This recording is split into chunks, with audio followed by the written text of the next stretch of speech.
Welcome to Switched On Schoolhouse Consumer Math.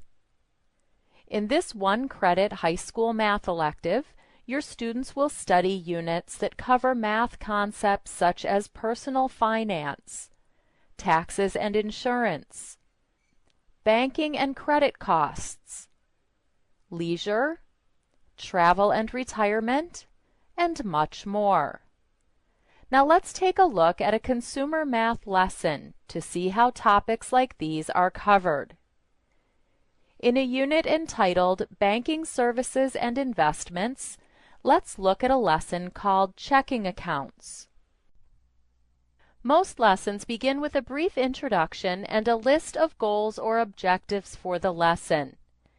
These objectives help students stay focused on important lesson content and provide parents with an effective way to measure mastery of lesson content. At the beginning of most lessons, students will also encounter a list of vocabulary words that will be used throughout the lesson. We've included review and reinforcement activities to encourage mastery of these important words. For example, students can hear the correct pronunciation of each word. Bank account, checking account. A Vocabulary Games arcade provides additional practice designed to help students to learn the spelling and definitions for the vocabulary from the lesson. Let's take a look at one of the games.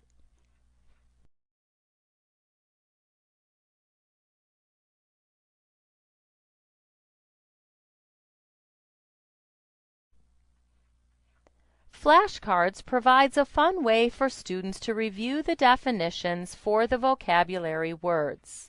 Here's a sample.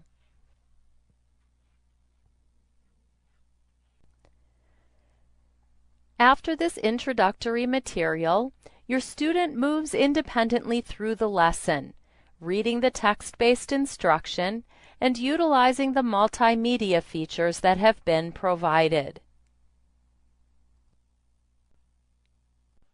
A variety of audio-visual presentations, including videos, slideshows, and animations, provide reinforcement of lesson content. Here's an example of a video that helps students understand how to write a check. Writing a check is a simple procedure, but if you don't do it correctly, you might have trouble with the check's recipient or even with the bank. Remember, you have to write the amount in two places. The first is written in actual numbers, but the second area is where you spell out the amount. This helps verify the amount of the check. You write the name of the check's recipient here, and you sign the check at the bottom. Don't print your name, use your signature. Don't forget the memo area. It'll help you remember why you wrote the check. When the bank sends you your statement and canceled checks, you'll know whether you wrote that check for gas or groceries or clothing. Math can be a difficult subject to teach, but Alpha Omega's computer-based math courses provide text-based instruction interspersed with multimedia examples of difficult-to-grasp skills to assist parents in meeting the academic needs of even their most math-challenged students. The date is written here. The name of the person or business to whom funds will be paid is written here. The amount of the check in numbers goes here. The amount of the check in words is written here. Your signature is written here. Put memos or notes here for budgeting or tax purposes.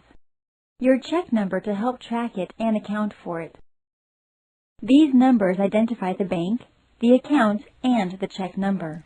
At the end of the lesson, your student is presented with a series of questions that provide a review of lesson content.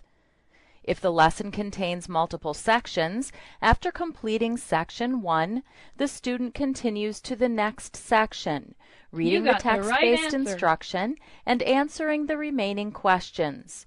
Questions are presented in a variety of formats.